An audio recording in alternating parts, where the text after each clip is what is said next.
Mr. Chair. As I said before, I would like to speak on the GE food process because absolutely all genetically engineered food in New Zealand is imported. We don't grow any, and it's a very good position. And there's a need for enforcement and independent advice. First of all, if an applicant, generally a big agrochemical company like Monsanto, Dow or DuPont, want to introduce something into the food chain here, the authority is Food Standards Australia New Zealand, and there's variants around that through our joint partnership arrangement. So if they want to do that, they apply to FSANZ, I'll say, and then there's a notification out after Food Standards Australia New Zealand, FSANZ, have an administrative assessment. They prepare what they say is a safety and nutrition assessment, but I can assure you they have very, very limited information when they do that, and they base it on some very crude assumptions. They have published that assessment report for public consultation. It includes whatever safety and other data is provided. It's fairly complex in the technicalities, but very, very low in the genuine safety appraisals. Then the public are invited to make us submissions on that assessment. That's it. The public of New Zealand get one chance of submitting on an issue that's dear to their health and safety, food, through this process. Just the one. MPI, our Ministry of Primary Industries, makes submissions to FSANZ, and they also get what they call an independent review by ESR on the available information only. Then FSANZ considers the public submissions and puts out an approval report, and that is signed off by the FSANZ board. And then it comes down, the next part is this Forum on Food Regulation. That's where our Minister, our current Food Safety Minister, Nikki Kay, is, and other of our food ministers in the past. There was another name for that part, but it's now called the Forum. And so in there, they get an opportunity at that point to either accept or seek a review of what FSANZ has put before them. And let me just spell out, there are 10 ministers on that forum. Our minister, our New Zealand Food Safety Minister, is one of the 10, because Australia's got various federal...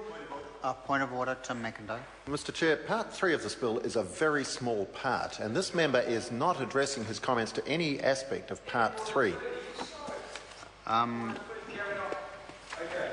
Well, I have the bill in front of me, and I am looking at page 125, which talks about border information, and I have sought some advice, but I'll just ask the member to, in his comments on Part 3, to be more succinct. Stephen Browning. Thank you, Mr Chair. Yep. This is all about imported food. It's not about any domestically arranged food. It's all about an imported food. So the ministers can accept it or seek a review, and they have done that a couple of times. It is then generally, it's ultimately always accepted. It's never not been ultimately accepted. It gets gazetted in Australia, and then it goes to MPI for an amendment, and then it goes through and gets gazetted into New Zealand law. It gets put into the New Zealand food chain if it is available.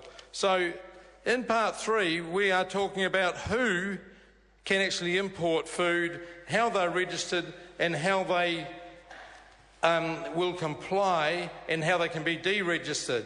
Only certain people can do that. And it's good. We are going to have a better overview on food that's imported. But I do want to go through that process on how the decisions are made for that particular food, Mr. Chair. Stephen Browning. Thank you. On how that process goes. I just mentioned that New Zealanders, and Australians for that matter, have only one possibility. And I do want to do an analogy on this. I know it's part 3, but I need to show where that process is not fair. I'll open it up again for you. I question the questioner as to what their concern is on having this spelled out. It needs to be spelled out. We've got the food bill in front of us. Well, it's about importers. I'm saying this is a totally imported food. And New Zealanders have only one opportunity to submit on this imported food. And then you say, well, can they actually appeal it? Can they complain about it? The only possibility is to complain to our Regulations Review Committee to say this should not have been imported, it should not have been approved.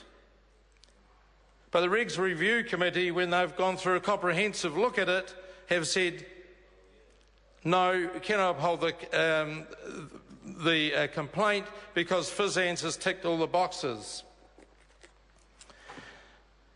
At that point, a New Zealander, organisation, anyone, all they can do is go to the High Court for a judicial review. And yet this stuff is not fit for purpose because it has not been appraised properly or independently.